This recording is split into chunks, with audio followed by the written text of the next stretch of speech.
Bismillah ar-Rahman ar-Rahim. Bonjour tout le monde et bienvenue dans cette formation sur Microsoft Access 2023. Je m'appelle Abdeljalil Abou Saïd. Je suis formateur certifié de l'association l'éducation numérique. Je suis très heureux de vous retrouver dans cette formation. Nous allons découvrir ensemble les fonctionnalités, les capacités de ce logiciel qui est Microsoft Access. Pour Access, c'est un logiciel qui a beaucoup évolué au cours des 2 dernières versions. Et ce que je prévois de faire dans ce cours est juste de vous familiariser avec ce logiciel et de vous montrer comment Microsoft Access peut vous aider à gérer de grosses quantités de données, que ce soit dans un cadre professionnel ou personnel. Cette formation est spécialement conçue pour ceux qui souhaitent avoir un guide efficace sur toutes les fonctionnalités de Microsoft Access 2023. Pour les prérequis, j'estime que ce cours est approprié pour les débutants à Access qui sont déjà familiers avec les applications Windows et les programmes Office, mais qui souhaitent acquérir des compétences en gestion des données.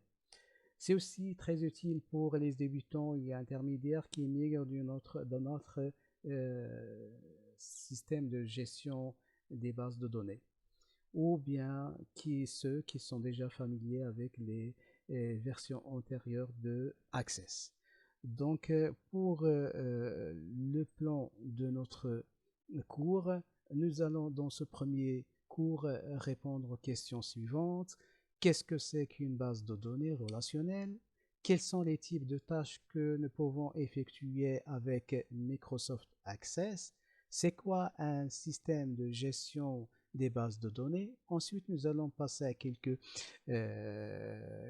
étapes pratiques où nous allons voir le démarrage de Microsoft. Nous allons ouvrir une base de données déjà existante qui est déjà incorporée comme modèle dans Microsoft Access. Nous allons découvrir l'interface d'Access.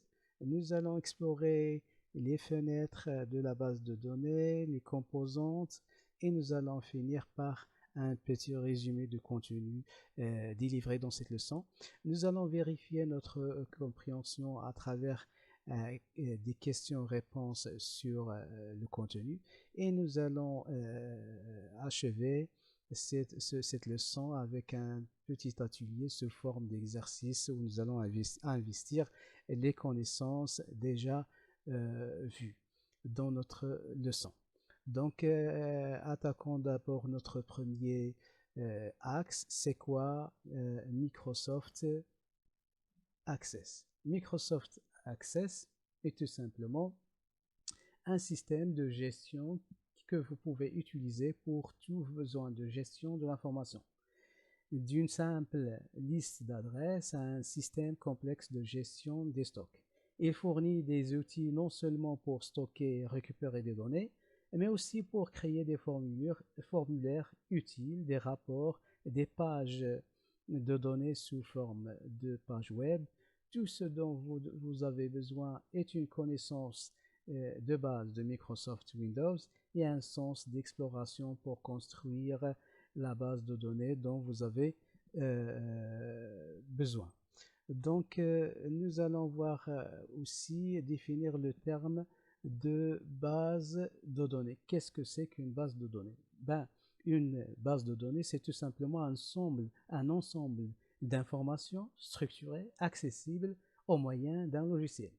C'est plus précisément un ensemble de données organisées de manière à être facilement accessible, géré et mis à jour.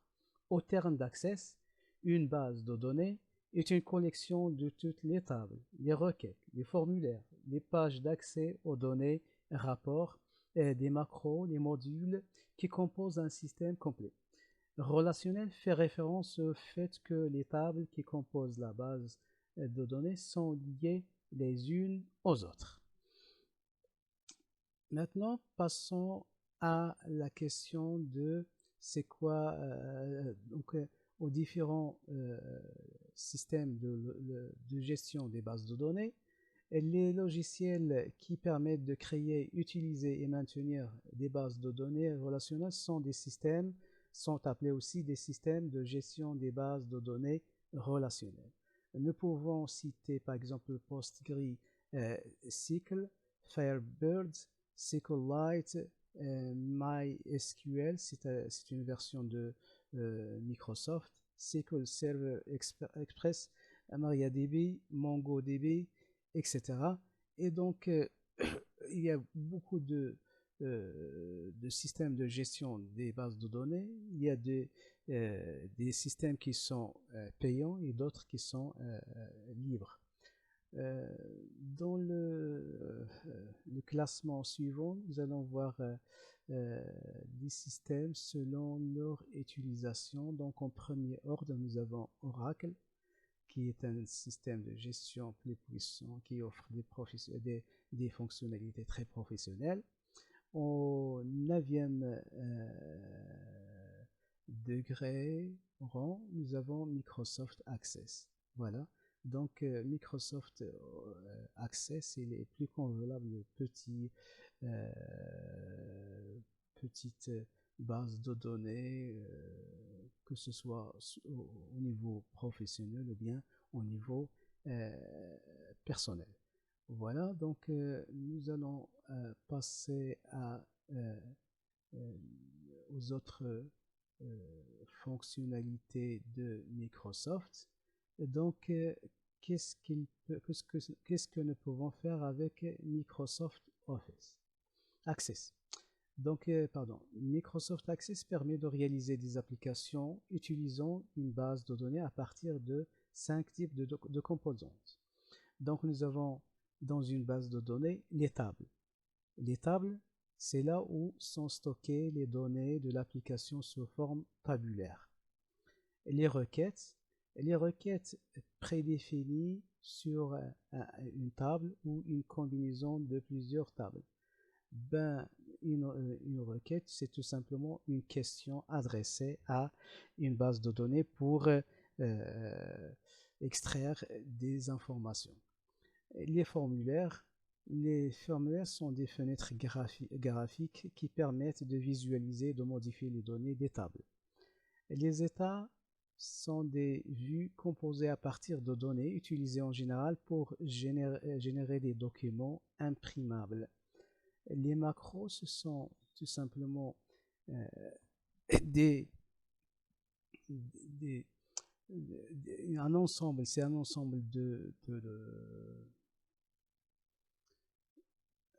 ensemble de commandes. Pour éviter la répétition, on peut les regrouper sous forme d'une seule commande.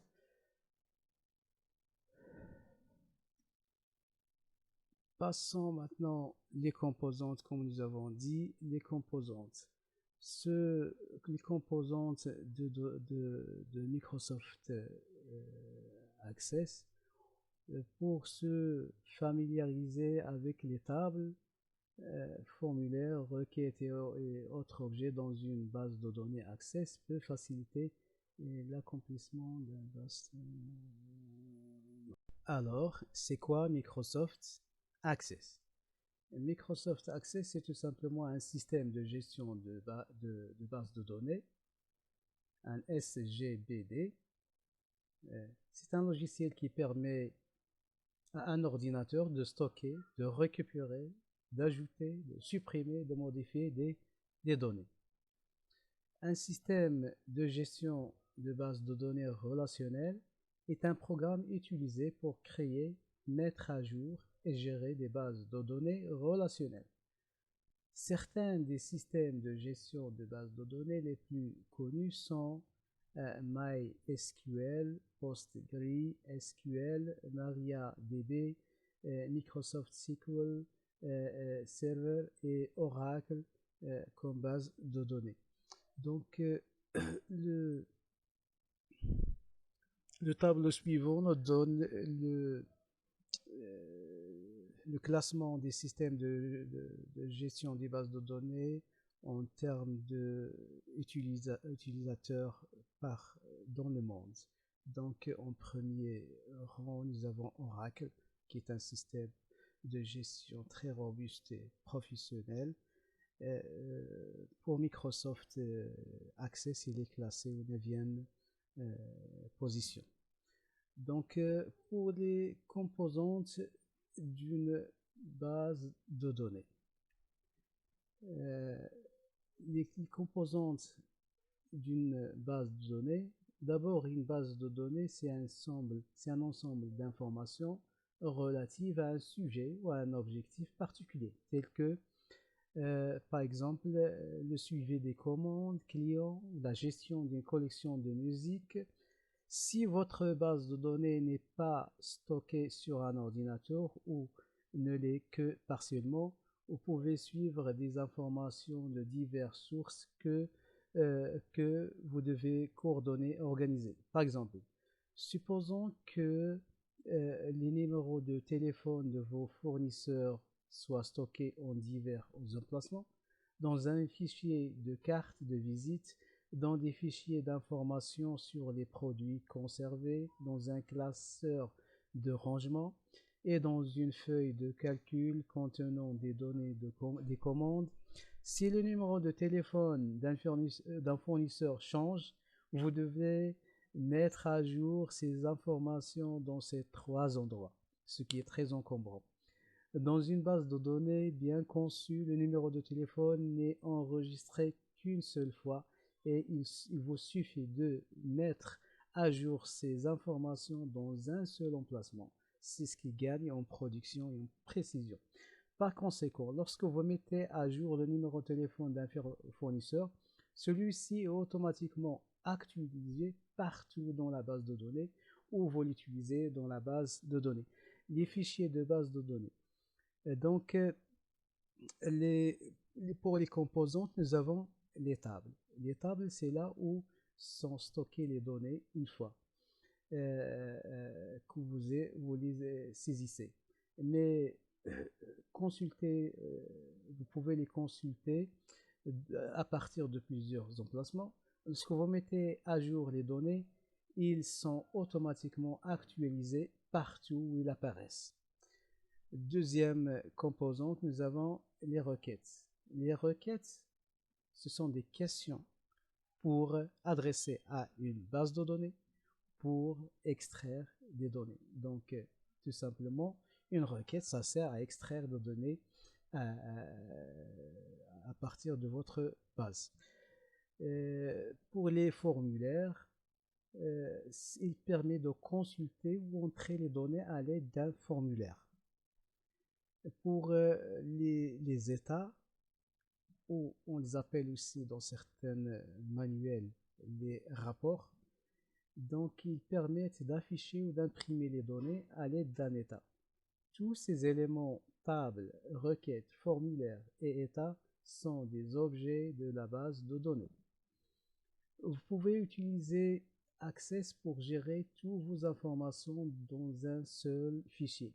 Dans un fichier de base de données Access, vous pouvez utiliser les ressources suivantes. Donc, vous avez les tables, les requêtes, les formulaires, les états.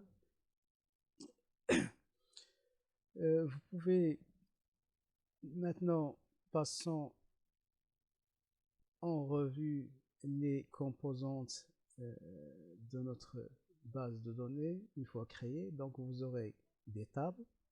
C'est là où les informations sont stockées. Vous avez des requêtes. Il sert à extraire les données à partir de la base de données.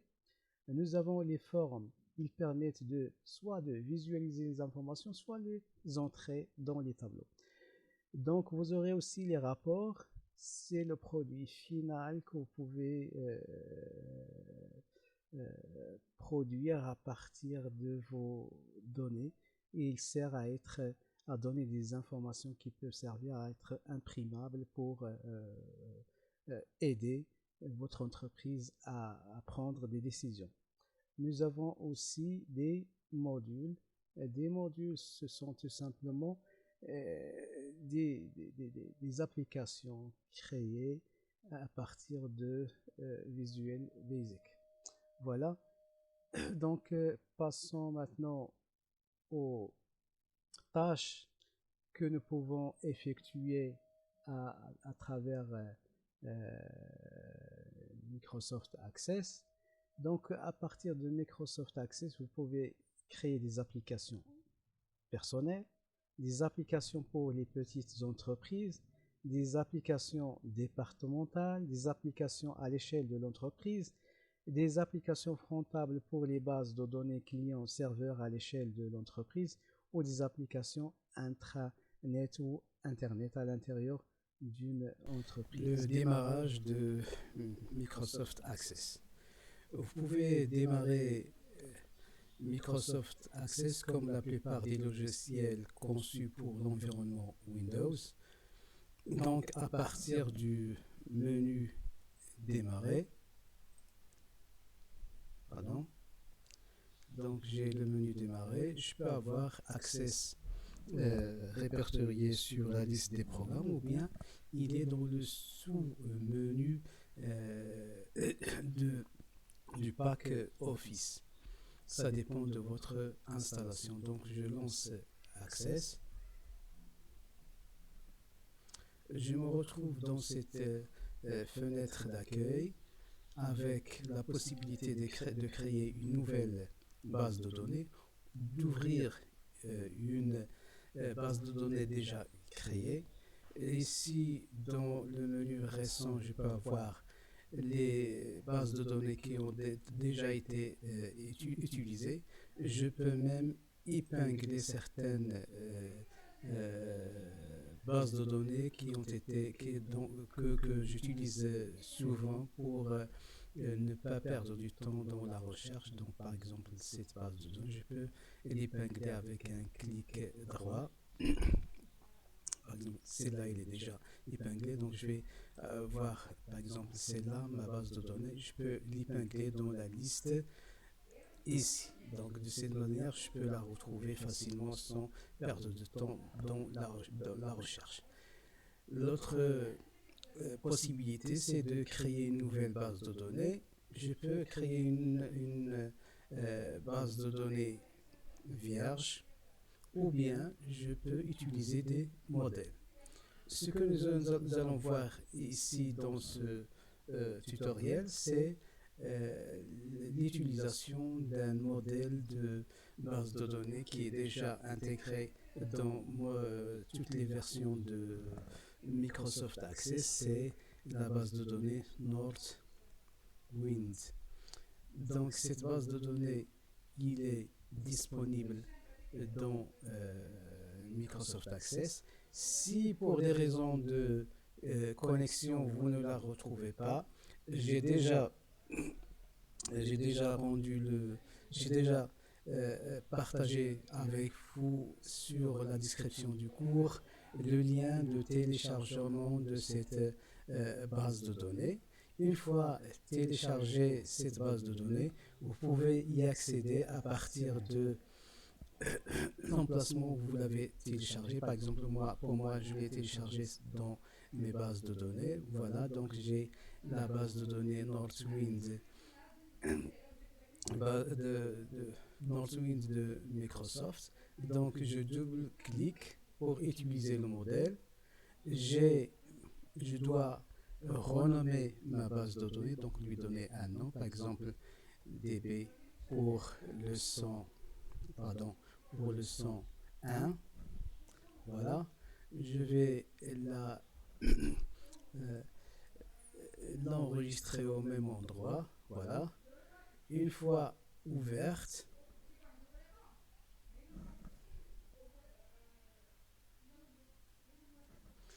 donc je vais attendre le téléchargement des composantes de ma base de données. Je me retrouve avec la page du login, c'est un formulaire. Donc nous allons voir ce composant dans les leçons suivantes sur les formes, les formulaires plutôt. Donc j'ai un menu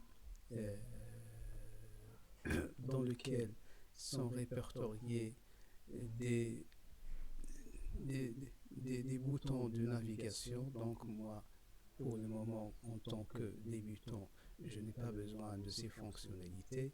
Donc je ferme. Le plus important pour nous, c'est ce menu dans lequel sont répertoriées toutes les composantes de ma base de données. Pour leur donner une apparence un peu moins intimidante pour un débutant, je vais les classer selon les types. Voilà, donc selon les types des objets de cette base de données, j'ai des tables, des requêtes, des formulaires, des états, des macros, ce sont des tâches répétitives qui ont été regroupées sous forme de macros et des modules sous forme de composants VBA. Donc je vais voir un peu les tables. Je commence par Customers, client. Donc je me retrouve pour tous les composantes de ma base de données. J'ai deux modes d'affichage. Pardon. J'ai le mode feuille qui ressemble à une feuille d'Excel. C'est là où sont stockées toutes les informations, toutes les données de ma base de données. Et donc j'ai le mode création. C'est là où je peux créer ma base de données selon les champs, les enregistrements, les types de données que j'enregistre. Vous voyez que j'ai des numéros, des textes, des hyperlinks, dates, etc. Donc nous allons voir tout ça en détail dans la leçon des tables. Nous avons aussi les requêtes, donc plusieurs requêtes pour extraire les informations de notre base de données, par exemple ce formulaire-là. Voilà, la même chose, j'ai la possibilité de l'afficher sous forme de feuille de calcul ou bien en mode SQL. Je souligne que Microsoft Office, et il supporte aussi des commandes ou bien des commandes, oui, sous forme de langage SQL. Mais pour utiliser Microsoft Office, vous n'êtes pas obligé d'apprendre ce langage. Nous avons aussi le mode création dans lequel je peux manipuler les champs, les enregistrements que je veux extraire dans ma requête. Voilà, donc je vais réduire les requêtes. Je vais explorer aussi les formulaires. Donc, je peux fermer. Donc, pour les formulaires aussi, j'ai dans ma base de données plusieurs formulaires. Nous allons voir, par exemple, la première sur les clients, par exemple, les détails sur les clients. Voilà, donc c'est un moyen pour afficher ou bien pour entrer les données dans ma base de données. Donc, les enregistrements, donc je peux les voir un par un à travers ce menu de navigation. Donc j'ai le troisième enregistrement, j'ai 8 enregistrements dans ce tableau. Voilà, donc je réduis, voilà, et je vais voir les états, donc ce qu'on appelle les rapports dans ma base de données. J'ai plusieurs rapports, par exemple j'ai le rapport sur les utilisateurs, leur liste de mails. J'ai une erreur sur voilà la même chose. Le formulaire auquel vous faites référence est peut-être fermé ou inexistant. Pas de problème. Voilà. Donc, nous sommes juste en train d'explorer la base de données. J'ai les macros. Pour exécuter la macro, il suffit de double-cliquer pour l'exécuter. Et j'ai aussi des modules en VBA. Donc, ce sont des morceaux de programme qui sont programmés, qui sont écrits en langage visuel basic. Voilà, donc nous avons survolé en quelque sorte toutes les composantes de notre base de données. Si vous avez des difficultés, vous pouvez par exemple aller sur le menu Aide. Dans le menu Aide, vous pouvez poser des questions concernant les fonctionnalités de votre base de données. Pour le reste de la fenêtre de Access, nous avons la barre des titres, la barre des menus et la barre des outils. C'est comme tous les autres logiciels du pack Office. Voilà, donc nous avons vu un aperçu de toutes les fonctionnalités de notre base de données. Il reste un seul que je préfère utiliser, sur lequel je préfère attirer votre attention dès la première leçon, c'est un élément très important, ce sont les relations qui existent entre les tableaux. Donc pour accéder aux relations, je dois aller sur le menu outils, je clique sur le menu relations et là je peux voir par exemple comment les tables sont liées. Donc remarquez bien que par exemple la table hors détail, il est lié à travers une clé externe Product ID qui est la clé primaire dans la table Product, voilà, produit en quelque sorte. Voilà, donc nous avons vu en quelque sorte toutes les fonctionnalités de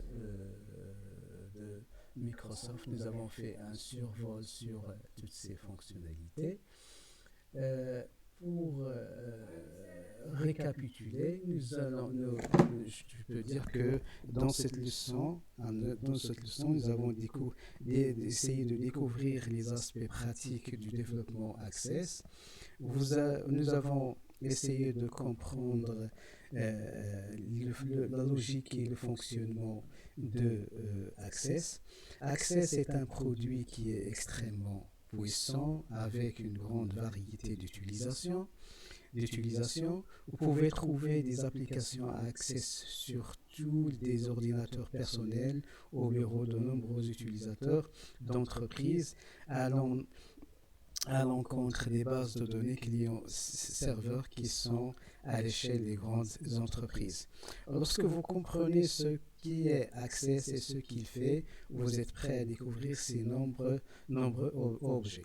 Les applications d'Access sont composées de tables, de requêtes, de formulaires, de rapports, de pages d'accès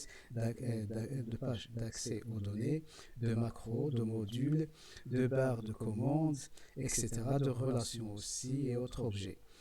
Lorsqu'elle est conçue correctement, une application Access combine efficacement ces objets pour donner à l'utilisateur une application puissante, robuste et utile.